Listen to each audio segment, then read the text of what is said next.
Kompas Petang kami lanjutkan bersama saya Maidop Elfrina. Saudara, Komisi Pemberantasan Korupsi memeriksa mantan Ketua Komisi Pemilihan Umum Arief Budiman sebagai saksi atas kasus dugaan suap dan perintangan penyidikan yang melibatkan Sekjen PDIP Hasto Kristianto. Arief Budiman tiba di gedung KPK Rabu pagi dan langsung menjalani pemeriksaan oleh tim penyidik KPK.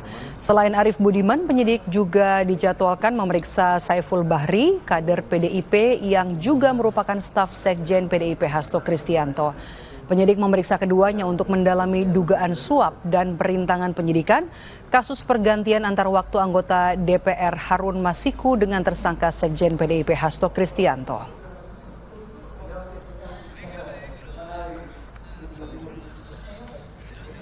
Ketua KPK Setio Budianto angkat bicara soal isu yang menyebut Sekjen PDIP Hasto Kristianto tidak ditahan penyidik setelah Ketua Umum PDIP Megawati Soekarno Putri menelepon Presiden Prabowo Subianto.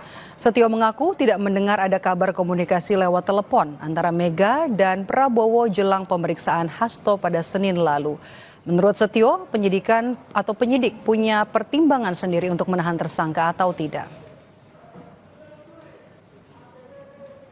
Saya justru tidak mendengar soal kabar itu ya. Itu sampai dengan kemarin saya hanya mendengarkan laporan dan membaca berita yang dibuat oleh bahwa berapa itu 9 sekian gitu datang. Itu kemudian ada pemeriksaan ya. Setelah itu saya baca lagi berita-berita aja. Gitu. Jadi baiknya ditanyakan sampai informasi itu. Betul seperti itu. Kalau dari sini sih nggak ada. Ketua Harian Partai Gerindra Sufmi Dasko Ahmad membantah isu adanya telepon antara Ketua Umum PDIP Megawati Soekarno Putri dan Presiden Prabowo sehingga Sekjen PDIP Hasto Kristianto tidak langsung ditahan penyidik KPK usai diperiksa. Dasko membenarkan ada beberapa pihak menanyakan isu yang sama kepadanya. Dasko menjelaskan soal penegakan hukum terhadap Hasto merupakan ranah KPK. Tidak ada kaitannya dengan Prabowo. Ya, ada beberapa pihak yang menanyakan hal yang serupa. Tetapi menurut saya soal kewenangan dalam penegakan hukum itu kan memang oleh KPK. Nah, sehingga apa yang mungkin ditanyakan atau terjadi hari ini tentunya sudah melalui proses-proses yang terjadi di sana. Nah, sehingga kalau ada pertanyaan ya tidak ada hubungannya dengan Pak Prabowo atau Gerindra, demikian. Tapi kemarin benar nggak Bang Bu Mega telepon? Belum ada. Belum ada. Ya. Beriringan dengan proses hukum Sekjen PDI Perjuangan Hasto Kristianto di KPK, mengemuka kembali wacana pertemuan antara Ketua Umum PDI Perjuangan Megawati Soekarno Putri dengan Presiden Prabowo Subianto yang tak kunjung terwujud. Ketua Harian DPP Partai Gerindra Sufmi Dasko Ahmad bilang masih menunggu arahan Prabowo siapa yang akan ditunjuk mewakili Partai Gerindra jika PDI Perjuangan mengirim utusannya.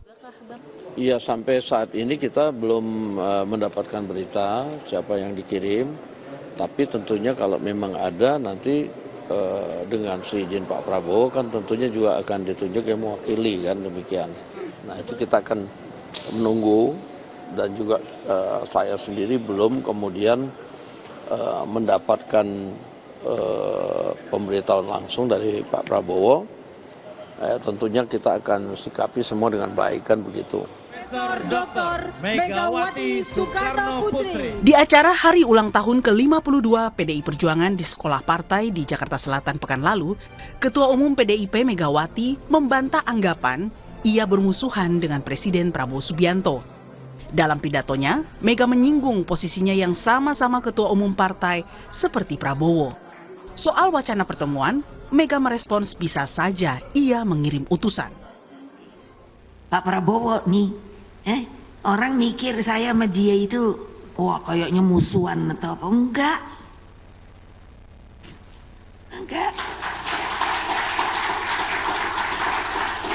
Nah, tapi saya bilang, Mas, kita kan boleh dong. Saya ketua umum, kamu ketua umum. Kalau kamu dibegitukan, melihat anak buah kamu dibegitukan, Apa rasanya sebagai ketua umum? Pasti perasaan kita sama. Bukan sombong. Nah, padahal dia senang saya masakin nasi goreng. Emangnya nggak boleh? Ya boleh. Tapi kan prinsip, Mas, bene wae aku nang kene wae, situ sono rame-rame. Apa aku ngerusui situ kan ya enggak toh. Kalau aku perlu situ kan ya enggak perlu ketemu toh. Aku bisa kok ngirim orang. Soal kemungkinan PDIP merapat ke pemerintahan, Ketua DPP PDIP Puan Maharani mengatakan akan diputuskan di Kongres PDIP. Hubungan silaturahmi dan hubungan kekeluargaan antara Ibu Mega dengan Pak Prabowo sudah berjalan jauh-jauh lama sebelumnya, jadi hubungan itu tetap berjalan dengan baik. Sinyalnya akan bergabung, Mbak Puan? Sinyalnya akan bergabung ke Kim apa gimana? Kita lihat nanti setelah Kongres. Mbak Puan terkait isu. Beda dengan Megawati yang pertemuannya belum terwujud, Presiden Prabowo justru beberapa kali bertemu Presiden ke-7 Joko Widodo. Hubungan Jokowi dan PDIP sendiri merenggang dan berujung pemecatan menyusul perbedaan dukungan politik di Pilpres. Tim Liputan, Kompas TV. Di tengah proses hukum terhadap Sekjen PDI Perjuangan Hasto Kristianto menguat kembali wacana pertemuan antara Presiden Prabowo Subianto dengan Ketua Umum PDIP Megawati Soekarno Putri yang tak kunjung terwujud sejak Pilpres 2024 lalu. Lalu muncul pula isu yang kemudian dibantah bahwa Megawati menelepon Prabowo sehingga Hasto tak ditahan oleh penyidik KPK. Lalu apakah benar kasus hukum yang menjerat Hasto syarat dengan muatan politik dan bagaimana menjamin penegakan hukum tidak diintervensi? Petang ini sudah bergabung melalui sambungan Zoom ada politisi PDI Perjuangan Guntur Romli dan juga peneliti Pukat UGM Zainur Rohman. Selamat petang Bapak-bapak, saya akan ke Mas Guntur terlebih dahulu. Saya mau konfirmasi, jadi Bu Mega telepon Pak Prabowo sebelum Mas Hasto diperiksa ya, Senin kemarin? Ya, selamat sore, Assalamualaikum. Waalaikumsalam. Kami ingin membantah kabar itu, Mbak. Itu hoax itu. Tidak ada telepon antara Ibu Megawati dengan Bapak Prabowo Subianto terkait kasus yang disebutkan itu. Jadi berita itu atau informasi itu atau yang kami sebut sebagai hoax itu benar-benar merugikan karena seperti yang saya sampaikan 1 hari sebelum pemeriksaan Mas Hasto di gedung KPK, kami juga sampaikan kepada wartawan bahwa Sekjen PDI Perjuangan itu siap dengan segala resiko akan hadir ke KPK, sudah menyiapkan secara fisik dan psikis ya terkait pemeriksaan oleh KPK, meskipun kami tetap yakin bahwa kasus ini kan lebih ke soal politik ya, bermuatan politik daripada kasus hukum. Jadi kami tidak mau mempermainkan soal penegakan hukum ini dengan persoalan-persoalan intervensi politik lah. Jangan seperti yang disampaikan oleh Effendi Simbolon yang menurut pengakuannya bahwa selama Jokowi menjabat kan katanya membantu Mas Hasto, tapi kan ternyata kan tidak, bahwa kasus Harun Masiku itu tetap digoreng-goreng hingga saat ini dan itu menjadi semacam pembentukan opini yang jelek lah bagi Sekjen PDI Perjuangan dan Partai PDI Perjuangan. Jadi kami ingin membantah berita telepon-teleponan antara Ibu Megawati dengan Pak Prabowo terkait kasusnya Mas Hasto. Begitu. Lalu sikap Bu Mega soal pertemuan dengan Pak Prabowo tidak akan bertemu atau bagaimana?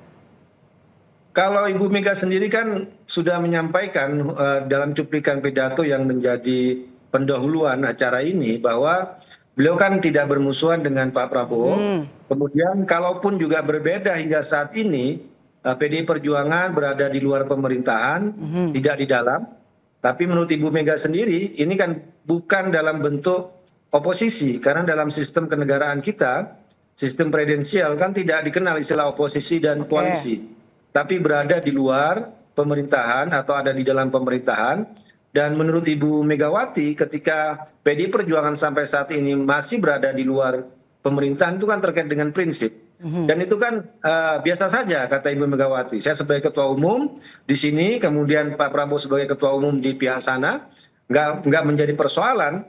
Dan juga sikap dari Ibu Megawati Soekarno Putri kan juga berdasarkan hasil rekomendasi Rakernas ke-5 bulan Mei tahun 2024 bahwa posisi PDI Perjuangan itu berada di luar pemerintahan untuk menjadi kekuatan penyeimbang dan untuk tetap menjaga check and balances dalam demokrasi.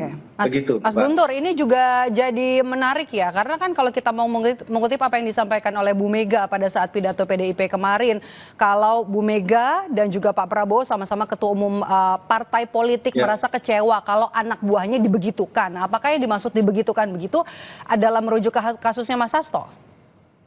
Iya, kalau kita membaca secara keseluruhan, menyimak secara keseluruhan pidatonya Ibu Megawati waktu itu, kan juga beliau juga secara gamblang menyebut nama Mas Hasto, kemudian juga memberikan kritik kepada KPK yang terus semacam mencari-cari ya dalam kasus ini kepada Hasto ya, itu kan bahasanya Ibu Mega. Karena kan kalau kita melihat kasus ini kan tidak ada kerugian negara sepeser pun, kemudian Mas Hasto bukan penyelenggara negara, bukan pejabat publik, tidak hidup dari uang negara. Kenapa dikuyo-kuyo? Kenapa diganggu? Ya, padahal beliau bukan penyelenggara negara, beliau secara totalitas mengabdikan diri kepada partai, kepada Ibu Ketua Umum, ya, atas dasar pilihan itu. Dan seharusnya KPK yang merupakan lembaga yang dibuat untuk melawan kasus-kasus korupsi yang besar, extraordinary crime ya, kejahatan yang luar biasa dalam kasus korupsi, harusnya kan mengungkap kasus-kasus yang lebih besar ya, soal triliunan kerugian negara di situ. Tapi kan dalam kasus Mas Hasto ini kan tidak ada kerugian negara dan Mas Hasto sendiri bukan pejabat publik. Tapi yang perlu digarisbawahi Mbak, meskipun sampai saat ini Ibu Megawati dengan Presiden Prabowo tidak bertemu, tapi kan sikap dari PDI Perjuangan kan tidak ingin bermusuhan gitu kan.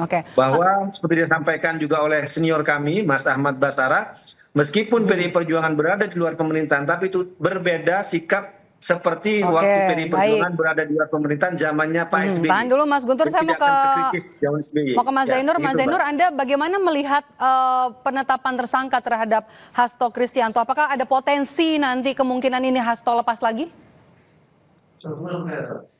Iya, yang pertama saya sama sekali tidak percaya ketika ada informasi yang mengatakan bahwa ada komunikasi dari mantan Presiden Megawati kepada Presiden Prabowo untuk meminta agar Hasto itu tidak ditahan. Saya tidak percaya itu. Mengapa? Karena kalau itu terjadi, itu merupakan salah satu bentuk obstruction of justice, bisa dijerat dengan pidana di dalam pasal 21 Undang-Undang Tipikor. Yang kedua soal apakah ke depan KPK akan berhasil mempertahankan perkara ini dan membuktikannya di persidangan, yaitu tergantung bagaimana komitmen dari KPK itu sendiri. Ketika KPK sudah menetapkan seseorang menjadi tersangka, artinya KPK sudah memegang dua alat bukti yang cukup yang menunjukkan perbuatan pidana yang dilakukan oleh seseorang. Bahkan kalau kita ikuti kasus ini, sebenarnya KPK diduga sudah memiliki alat bukti dari tahun 2020. Nah, soal apakah ini adalah politisasi atau bukan, justru kami melihat potensi politisasinya itu ada di tahun 2020 ketika harusnya waktu itu kasus ini dituntaskan, tetapi masih ada pihak-pihak yang tidak dijerat, kemudian baru 4-5 tahun kemudian Hasto Kristianto sebagai Sekjen PDIP kemudian ditetapkan sebagai tersangka. Nah, saya juga ingin sedikit memberi penjelasan bahwa ini betul bukan korupsi yang merugikan keuangan negara, tetapi ini adalah korupsi dalam bentuk suap. Nah, dalam korupsi suap itu memang bukan bertipe merugikan keuangan negara, tetapi bukan berarti tidak jahat, tetap merupakan sebuah kejahatan yang dilarang, diancam dengan pidana di dalam undang-undang. Mengapa? Karena merusak sistem. Bayangkan kedaulatan rakyat yang seharusnya disalurkan kepada calon anggota DPR terpilih, yaitu Rizky Aprilia, kemudian akan dialihkan ke nomor 5, kemudian Harun Masiku. Itu kan merusak electoral integrity. Jadi sekali lagi ini tetap merupakan sebuah kejahatan yang diancam di dalam Undang-Undang Tipikor, dan seharusnya ya ketika ada seseorang ditetapkan sebagai tersangka, pihak-pihak lain harus menghormati proses hukum. Mas Zainur, ketika kemarin setelah diperiksa hari Senin kemarin Hasto tidak ditahan, itu masih wajar? KPK masih on the right track? Ya memang sebenarnya itu kewenangan subjektif dari penyidik. Tetapi menurut kami kebiasaan KPK selama ini ketika melakukan pemeriksaan terhadap tersangka, apalagi tersangkanya sudah sangat jelas begitu ya, biasanya dilakukan penahanan. Mengapa seorang tersangka itu ditahan? agar tidak menghilangkan barang bukti, melarikan diri atau mengulangi perbuatan. Nah, tentu ini kita kembalikan kepada KPK. Kalau KPK tidak menahan Hasto, berarti KPK di kasus-kasus yang lain juga harus memberi penjelasan yang utuh kepada publik mengapa ada perlakuan yang berbeda. Biasanya KPK menahan seseorang agar seseorang itu tidak menggunakan kesempatan bebasnya untuk melakukan upaya-upaya yang dapat mengganggu jalannya penyidikan. Misalnya dengan melakukan manuver-manuver untuk mempersulit penyidikan atau biasanya mempengaruhi saksi-saksi dan seterusnya. Jadi menurut saya sebenarnya tradisi KPK itu adalah melakukan penahanan setelah melakukan pemeriksaan terhadap seseorang tersangka. Dan itu ditujukan untuk mendukung efektivitas dan juga kelancaran jalannya penyidikan. Dan satu lagi, ketika dilakukan penahanan seharusnya itu akan memberi batasan waktu yang sangat jelas. Kenapa? Karena di dalam KUHP itu dibatasi waktu penahanan, sehingga harusnya kalau ditahan itu kasus ini akan lebih cepat selesai. Nah, kalau tidak ditahan, ini juga saya sebagai publik bertanya kepada KPK, apakah ini standar baru ataukah ini akan menjadi standar yang universal, akan diterapkan untuk kasus-kasus yang lain, Pak?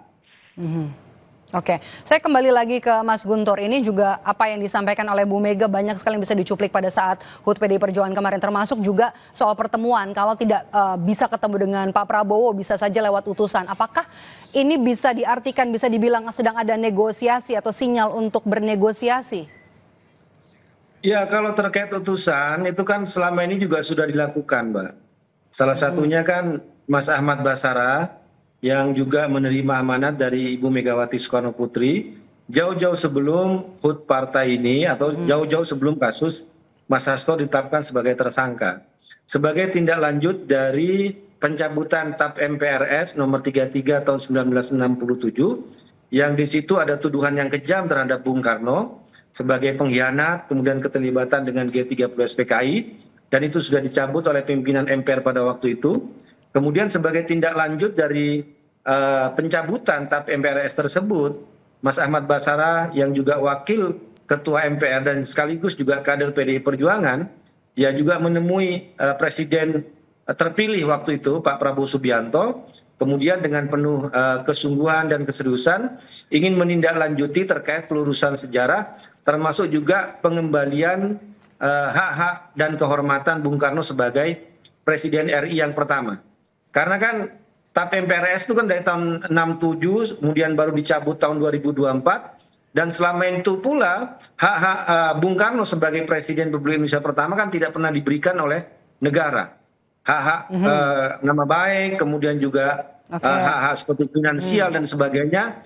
Dan itulah yang membuat Ibu Megawati terharu ketika Presiden Prabowo juga memberikan keseriusan ya, dan itu melalui perantara.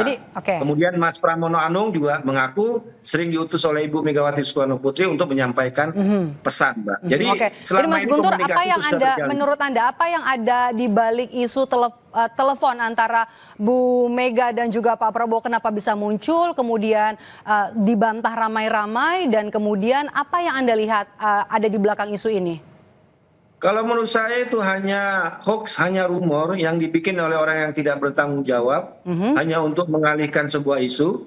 Padahal kalau mau bicara soal obstruction of justice, seharusnya Effendi Simbolon dan Joko Widodo itu bisa dipanggil oleh KPK. Karena apa? Karena pernyataan itu sudah jelas dari Effendi Simbolon. Jadi menurut Anda pengalihan isu ya? Iya, daripada yang isu sekarang telepon-teleponan, kenapa nggak Effendi Simbolon aja tuh yang mengaku selama menjadi presiden menjaga Hasto Kristianto. Coba itu dipanggil Effendi Simbolon dengan Joko Widodo daripada meributkan soal hoax telepon-teleponan antara Ibu Megawati dengan Presiden Mas Zainur, Prabowo. saya mau bertanya soal obstruction of justice yang ada di awal, apakah masih bisa diungkit lagi sekarang? Bisa dong. Jadi kan obstruction of justice itu terjadi ketika disangkakan terhadap Hasto Kristianto yang memberi perintah-perintah kepada orang-orang termasuk Harun Masiku untuk menyelamatkan diri dari jeratan KPK, dan itu adalah perbuatan pidana gitu ya.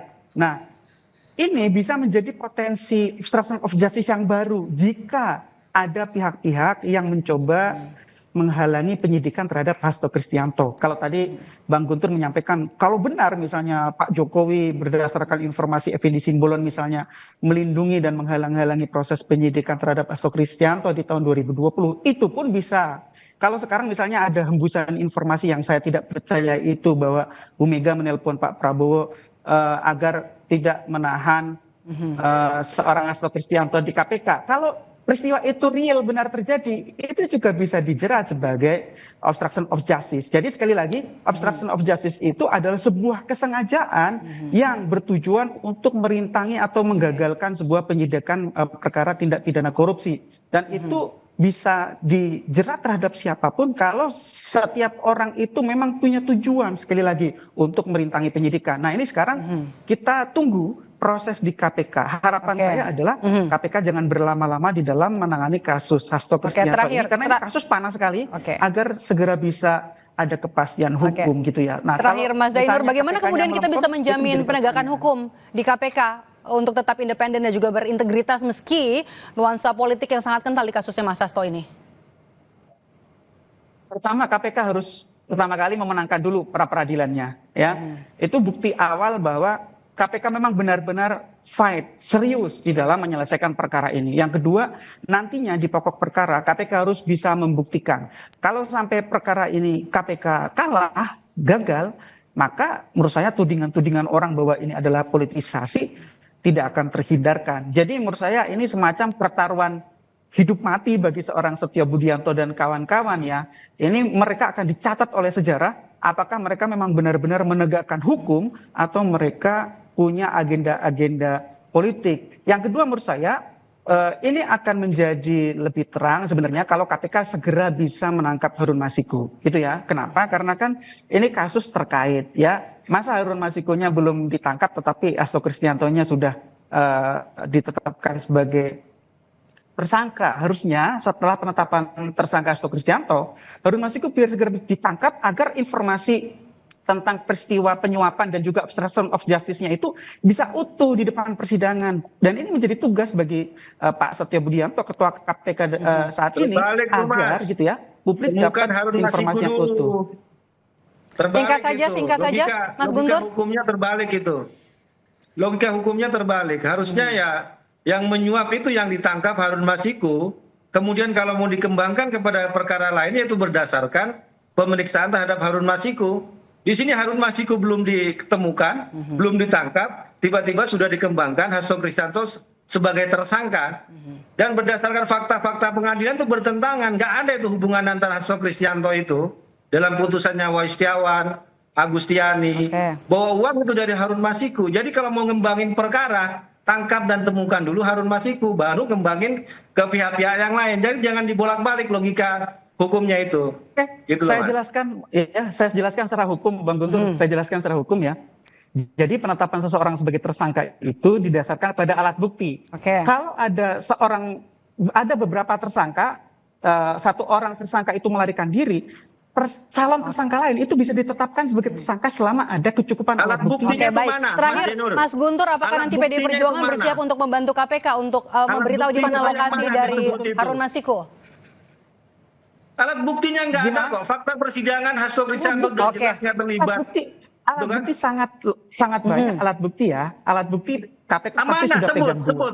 Sebut sebentar Mas Zainur, jadi apakah nanti PDI Perjuangan mau membantu untuk memberitahu di mana keberadaan dari Harun Masiku? Oke, baik. Terima kasih, waktu kita terbatas. Terima kasih Bapak-Bapak sudah bergabung bersama kami di Kompas Petang. Kita jumpa lagi, kita lanjutkan lagi di dialog selanjutnya. Terima kasih Guntur Romli, politisi PDI Perjuangan, dan juga Zainur Rohman dari Pukat UGM. Terima kasih Bapak-Bapak. Usai jeda, saudara, kami kembali dengan informasi pelatih Timnas Indonesia Patrick Kluivert bersama asistennya Denny Lanzat akan bertemu dengan pemilik dan juga perwakilan klub Liga 1.